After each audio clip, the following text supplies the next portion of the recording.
Hello there, this is Melanie. And Scotty-O with Ecstatic Hearts Tantra. Welcome, this is one of our Tantra talks. We took a little hiatus over the holidays while we're traveling, but we are starting them up again. So this is the kickoff for the whole next year. We're going to be doing Tantra talks every Tuesday around 4 p.m. Central Standard Time. So today is the kickoff. Welcome to 2018. So we're going to talk about today, sweetie. All right, so one of my favorite topics to talk about at the new year is letting go of the old and welcoming in the new. So every time around the new year, I like to reflect upon the previous year and what worked, what didn't work. Did I manage to manifest the dreams and intentions I set forth? Are there some dreams and intentions that are still lingering for the next year for me to work on? And what dreams and intentions do I want to put forth for the coming year? And what do I want to let go of and release that's no longer serving me and has just become extra stuff to let go of and get rid of? So in order to bring what we want to our lives, the first part is to let go and make space. Is that what I'm hearing? Yeah. So like if you're in a relationship that's not working for you, you might want to break up with them so you create a space for the lover of your dreams. Mm-hmm. Yeah, I had to do that actually to find you. So so take a look. And this is a good practice, New Year's resolutions and so forth that has been happening for a while. How should we start? I have a few ideas on what we can do to manifest dreams. All right, so the most simple and basic practice that I like to do is just sit in meditation. And do this along with us if you're watching out there. And say to myself, I am letting go of, and physically let go of, so letting go of. And state what you're letting go of. And then I am bringing in and kind of drawing it into me from the universe. Mm. So do you have an idea? Sure. I am letting go of tiredness and sickness and anything that stops me from operating at full capacity, 100%. And I'm bringing in abundance and wealth and sustainability. All right. I've been thinking about this. I'm still not entirely sure. While you're thinking, do that at home. So if you're watching right now, go ahead and do this practice. You'd be surprised how powerful something as simple as this can be. So I am letting go of, and I'm bringing in. All right. And breathe. Feel if you can feel a difference. Yeah. So I am letting go of seeing work as hard and stressful and bringing in ease and playfulness with my work. Yeah, and if you notice, like I felt that, and I bet you could have too if you're tuning in. So when you're doing this like in a circle, you do the partner or group or friends or so forth, take on each other's stuff if it resonates with you to let go and bring it in. So cool. So another practice that I think is really useful, and it seems a little businessy for a Tantra class, but it's to write down your goals. This is something very simple that we're taught even in school and so forth, but very few of us do. There was a study a while back that showed that by writing down your goals, you are 10 times more likely to achieve them. So go ahead and I'd say take an hour today. There's no time like the present to just sit down and think, what do you really want to accomplish? Maybe 5 years out, 1 year out, but mainly I'd say for this year, what is it you want to achieve? And then break it down into like month by month blocks, and then break that down into weeks, or, get a rough idea of a plan, a structured plan to get there. Because if you have a solid plan, you're much more likely to get whatever it is that you want. So I don't care if it's the love of your life, or it's the job of your dreams, or it's just playfulness and fun, traveling, whatever it is that you want to create, write it down. And then, and then the follow-up with that, when you're waking up and going to sleep, it's a good time, just take a moment and look at it and read out loud or meditate and visualize what it's like having that. So if it's like, a castle, visualize walking around the castle and opening the doors and having a party, and, visualizing it with emotions will help manifest what this is. It's kind of like the law of attraction, as you guys have seen that video. But if you have a clear, concrete thing to focus your mind on, then you can create emotion. And in your times when you go to sleep, when you wake up, are the two best times of the day to do it, because you're kind of tapping into your superconscious, your subconscious. And Tantra helps you tap into the greater consciousness more powerfully. Anyway, you want to add anything to that? Yeah, and one of the things I like to do too is, in my time of reflection, is going back and looking at my journals and seeing what my goals were, and seeing, did I achieve those goals? Are those goals still resonating with me? Is that something I still want to go after? Sometimes they change. Or have I gotten those goals and those desires and found out that's not exactly what I want? Or, great, I got those goals, awesome, it worked, and now what's something new? And oftentimes I achieve a certain amount of those goals I wrote down, and there's still some goals I haven't achieved, and some I even forgot about because there was just too much going on for me to keep track of everything. So then I reprioritize and decide what from the past I want to carry forward and what from the past I want to let go of. And just write a new list with fresh goals in mind. And it can be a list that's, this is what we're going to do for the month. This is what we're going to do in 3 months, in 6 months, over the year, 5 years, 10 years. So you can have a timeline of goals to achieve and manifest as well. Yeah, and you bring up a good point. By writing it down, it's also a way of going back and seeing if you achieved it. A lot of times, what our tendency to do as human beings is to focus on what's not working and ignore what we achieved. And it's a lot of times I go back and I look at goals and go, wow, I forgot that I had this goal and I achieved it and so forth. So take a little moment to celebrate, celebrate the little wins as well as the big wins. It's like life is too short not to celebrate every aspect of it. And be present in the moment while you're going through life, so you're not focusing on your goals all the time. But because then if you're too worried about the future or the past, then you're not living in the moment. But goals will help kind of direct your subconscious on what you want to be manifesting. Yeah. And along those lines, we talk about, did you achieve your goals and whatnot? Also, it's worth celebrating failing and achieving goals. Because if you actually put effort and worked towards it and failed, at least you made progress.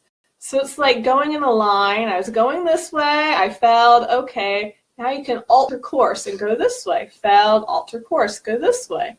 And still, by altering course and failing and keep trying and keep doing it over and over again, using different strategies to achieve your goals and whatnot, you'll still make progress. So even if you don't make it from point A to point Z, even if you made it to point B or C or O along the way, still celebrate the many attempts and effort that you put into it and making progress on your goals. Yeah, very rarely do people ever go from point A to point B in a straight line or able to just go straight there. Usually, like Melanie's talking about, which is a pretty good, if I can do that, is like you kind of go closer and closer and closer, zigzagging. and you get a little bit more on track as you progress. But the key is action.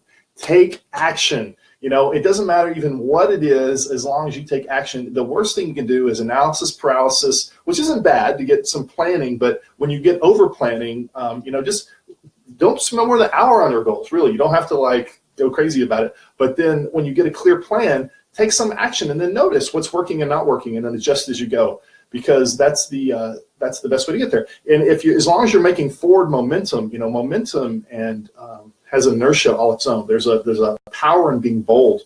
So if your goal is to go out and find the love of your life, go get some friends and go out on an outing. Go get a group of people and someone to support you, whatever. That's the easiest way to do it. And go, laser tag or go bowling or something, or go ask a person out that you see in the store in a line or something. Take that first step. When I first started dating, as a sidetrack, I was really shy.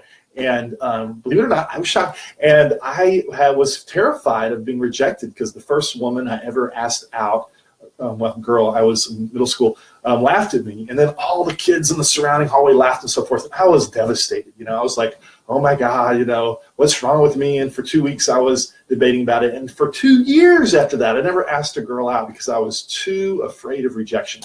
And so then what I did is I slowly practiced, first of all, noticing women, because I was so much of a workaholic, even getting into high school, that I didn't even notice opportunities around me. And then asking and actually going for no's. It was easier to get a no than a yes. So I purposely went out and said, I first have to talk to 10 women a week. And then I have to ask them out on a date and get 10 no's. And then I realized I was manifesting no's. So I said, well, now I'll manifest yes. Let's get at least one yes. Let's go on a date once a week. And I kind of worked my way up and trained myself little by little to now I can pretty much ask out anybody without any trepidation. And if they say no, it doesn't really faze me at all. Obviously I honor their request, and it doesn't hit my self-conscious or hurt at all, because I just say, well, well, first of all, it helps to have my true love. So if I'm asking someone out to go to lunch or something, it's not that big of a deal. But also just it stopped hurting me before I found Melanie, and my capacity to ask without any kind of drama or anything stopping me is what enabled me to find the love of my life. So that's just an example, but go for it, take action. All right. This is our puppy. Always here whenever we're doing Tantra. Yeah, he's our Tantra puppy. We have a few, but this is Gizmo. He's the one who likes to participate and howl along with us when we meditate, and he likes to be on camera, sort of. Anyway. All right, so one of the goals that I have for this year, it's been hard for me to sit down and really do a thorough reflection of my goals. I think I did a wonderful job of achieving a lot of them last year, so that was really awesome. I think that I just want to continue to call in more adventure and excitement and balance in life. So what I want to keep in mind as I make my schedule for 2018 and put our plans together is keeping in mind balance. So finding that balance between being gone on adventures and excitement and being at home, spending time with friends, and making time for myself and the two of us at home together, and spending time working and focusing on, making a living, and spending time on just relaxing and doing absolutely nothing if that's my desire, or whatever else is not really considered to be productive. So productivity balanced with non-productivity and just beingness. And yeah. I think another key to that is, like you said, ease, is that if you are trying to create abundance, which I'm trying to do, my suggestion is find something you're passionate about. Figure out how you can do what you love to make money, which is so great for Tantra. And we found this path for us because for many years, we went down different paths and started different companies and so forth that just weren't really a fit for one reason or another. And so it's really great to be in the path that we really motivates and encourages, inspires us. And then work isn't hard when it's something that you love and you're passionate about. So, follow your passions, follow your dreams. One other thing I'll go back to goals. Some ways to make them more effective are using SMART goals, which are specific. Like if you want abundance, like how much money do you want this year, by when, put it in paper. Specific, measurable. So measurable money is an easy thing to measure. But if it's happiness or something, one thing you can do is take a scale. Like today on a 10 scale, I'm feeling like it's pretty good. I'm like at a 7 or something. And then you can measure it daily, you can measure weekly or monthly or something and say, wow, my overall happiness or ease or whatever you want to measure, I think is like an 8. It's not ideal, but it's at least a way to measure it so that you can look back and see, because if you look back months later, you've changed, and sometimes our growth is so incremental we don't even notice it as we're in it. And that's why it's important to track and measure and write it down, because then you can say, oh, look, I'm actually feeling better today or whatever. But the only way you can do that is by measuring it. Okay. Also, by the way, whatever you measure, you get better at automatically without even thinking about it. It's a compound effect. Anyway, so measure. Specific, measurable, actionable. You got to take action. You know, like a lot of people say, well, I'm going to meditate for money and just hope it comes out of the ceiling, and you know, and I'm just home. You know, and meditation is powerful. And like the law of attraction, as I mentioned before, talks a lot about that, and like visualizing, get emotional about it. That's all great, and you have to take action to really make it occur. It's like it helps guide you into what actions to take.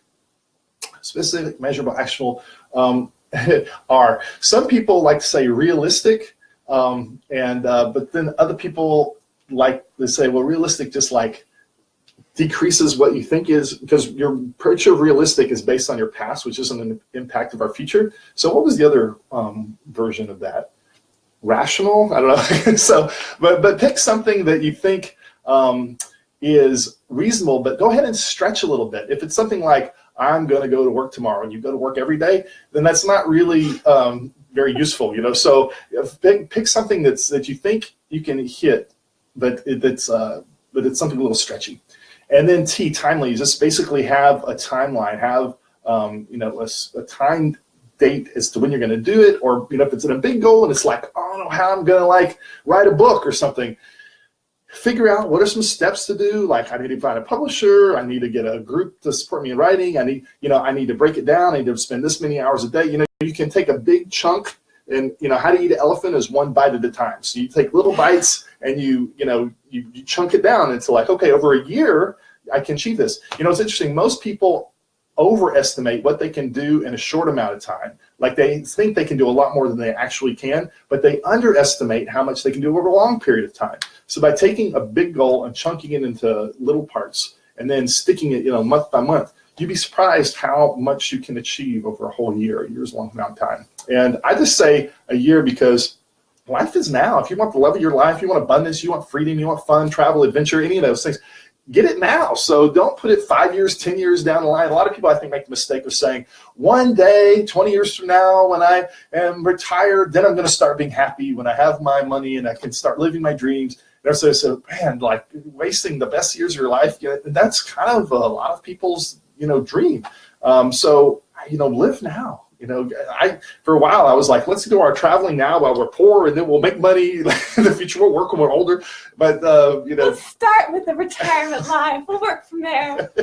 But you know, the key is just live now.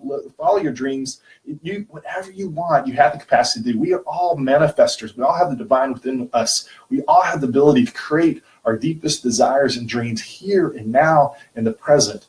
And the more you start believing that, the more you'll get evidence, the more you'll see that the universe is out to support you. And that's the step. So anything else you want to add, sweetie? Yeah.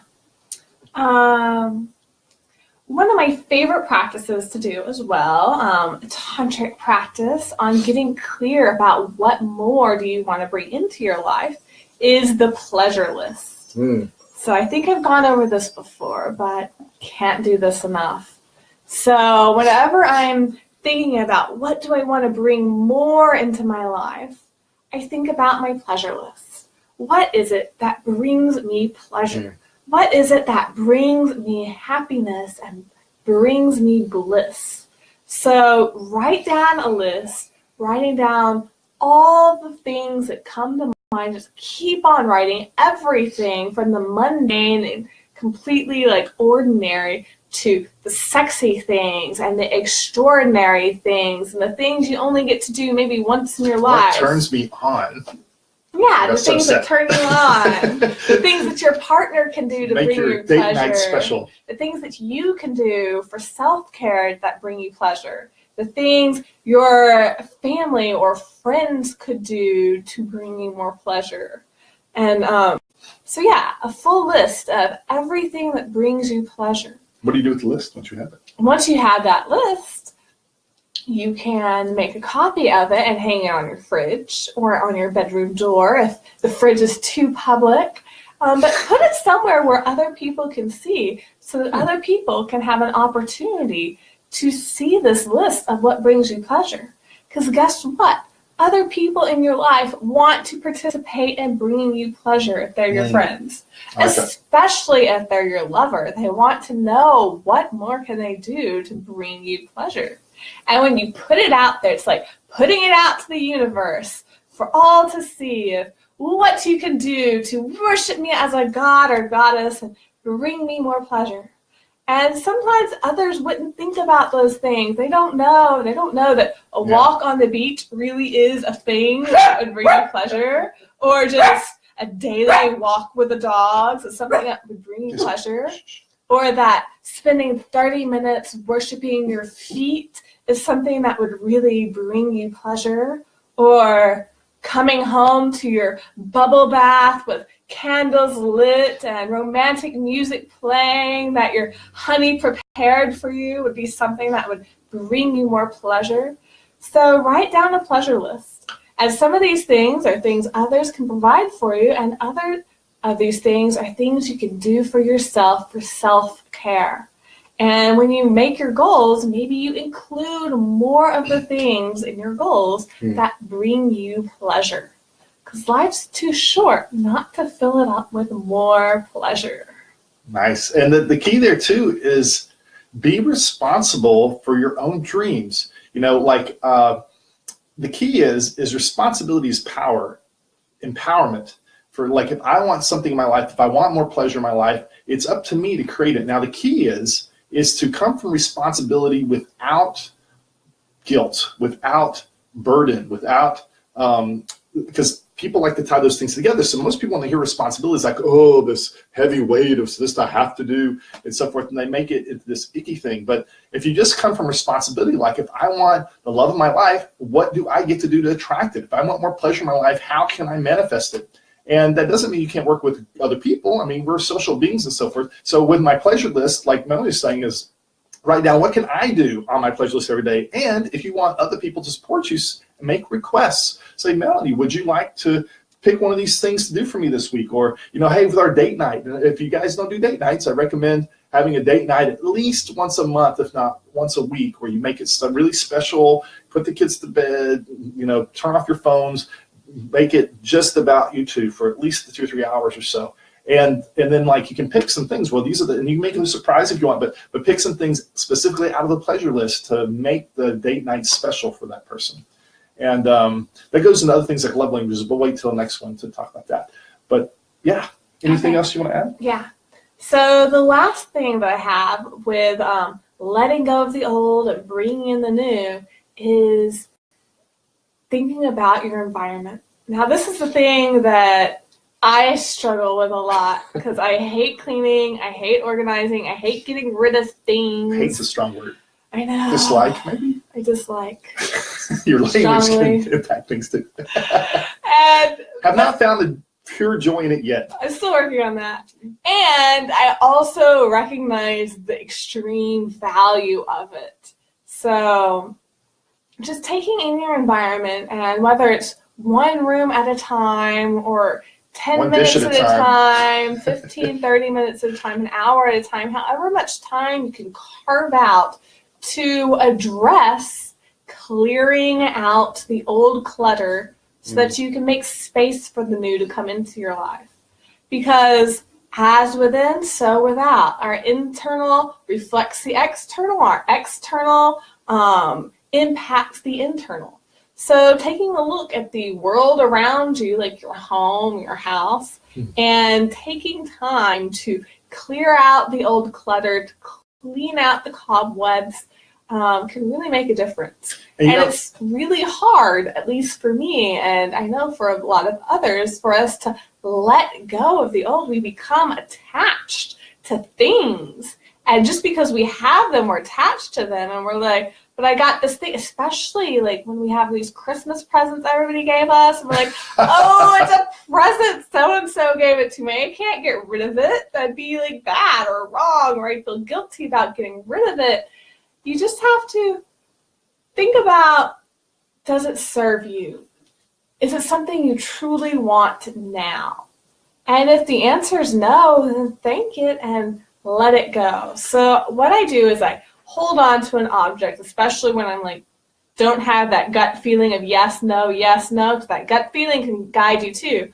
But I'll hold on to an object. Does this serve me now? Do I really want it? Does it bring me joy right now? And if the answer is no, and you listen to your body, then you go, thank you for serving me, and I let you go now. and you put it in a bag or a box and you throw it in there. And then with all those things that no longer serve you, that don't bring you joy anymore, you can donate them to charity, you can give them to a friend, you can have a garage sale, sell them on eBay, whatever, but physically remove it from your space. And you can just feel that, that ease and relaxation come over you as you let go of the clutter of the past and let go of the stuff that no longer serves you, so you have room and space to bring into your life more of what does serve you. And by the way, this is another thing that works with team real well. So if you don't have a lot of people, I don't have the time to do that, you can hire people to help organize and get rid of things for you. Or you can just use friends. Like your friends aren't going to have the same attachments to your stuff that you do. And so a good way to do this is work with a partner or a team or your mate or something, and like have your partner go through there and just pull out all the things, because they'll do it really quickly. You'll be like agonizing. I don't know, it depends. Like I might be agonizing over this, like, oh, this is my favorite shirt for 20 years. And if it really resonates with me, great, I get to keep it. So you don't, like, I'm not going to say, okay, go ahead and do it all for me, because I have to have some input from me. However, it's good to have that partner that's like, like if you can't decide, they can like make quick decisions for you. So it'll support you is doing it together, I think. And maybe if you pick a day, like today's going to be cleanup day, and we do nothing else for the next 3 hours or whatever, 4 hours, we're going to just focus on clearing out all this old clothes from our closet or whatever. Can be useful. Yeah. So I mean, I love and I hate working with someone else at the same time. Because on the one hand, like especially cleaning out my closet, both of us, we have clothes in there that are 10 plus years old. Or just stuff I had more than 2 or 3 years. Yeah. And it's like, do we really need to keep this thing that we haven't worn in who knows when, that probably doesn't even fit anymore, probably looks faded and old, maybe it has holes or stains in it. And we might be blind to that personally if it's the thing we're attached to, but our partner's like, honey, that has holes in it or stains all over it. Really, it's time to move on. And then we can be like, oh, okay, you're right. I can let it go. It's time. Or we can cherish our holy shirts, but don't make your whole wardrobe out of them. Maybe have that 1 or 2 that you use for special occasions when other people appreciate holy shirts. But whatever, we're digressing. The point is do what motivates you. Use your friends and family to support you. And one last thing, and then we got to go, is if you're having trouble focusing on the positive, like you don't believe it's possible or whatever, focus on what you do have. Come from gratitude. Like that's the very first thing we do is our daily practice is, what am I grateful for?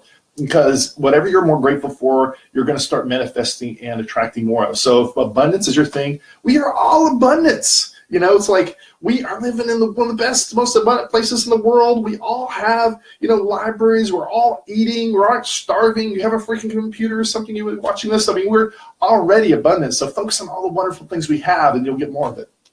So any other last comments before we end? Nope. Have a wonderful, amazing year. I do have 2 things. We're going to be doing this every week. Next week, we're going to be in London, spreading the gospel about Tantra, and a follow-up interview with the morning show with Phil and Holly. So we will be doing one of these talks, but I'm not sure about the exact timing. Then we'll be resuming every week around 4 o'clock Central Standard Time. Also, this month, we're doing the Path to Ecstasy. So if you guys want some tools and a team to help you move through the old and bring in the new, especially if it's around love and relationship and peace of mind and health and energy and all that great stuff and sexiness, believe me, you will learn some amazing tools that will make such a difference in the rest of your life. Yeah, we do a really great job in this in-depth, intensive tantric workshop of releasing the old limiting beliefs, the old emotions that we have just lodged in our bodies from the past, and making space to bring in the new and awakening the new channels in your body for pathways to ecstasy. So it's Friday to Sunday. We still have a few slots left. It's on the 26th to 28th of January. It's here in the Austin area, and it will dramatically change your life. Some people say, oh, I really need this weekend to relax and so forth because I'm so stressed. It's like, how about learning tools that are going to improve your peace of mind and relaxation the rest of your life? Or if you're trying to say, oh, I have a date or whatever, bring them. Or, it's like, if you don't have the love of your life, these are the tools you want to manifest and create it. So it's like, it's definitely worth learning from other people that have been doing this. So some of these things are like thousands of years old, and it's combined some new technologies too. But it can make, everyone who's taken it has thought it's made profound impact on our lives. And we love it, and we want to offer that to you too. So if you're interested at all, check it out or come talk to us. It's ecstatichearts.com under live events. It's the Path to Ecstasy Level 1 and Tell Me Well with Cobra Breath. So other than that, check in for our free stuff that we'll continue to do every week because we care about you and we love you all. So, anything else? Bye-bye. Bye-bye.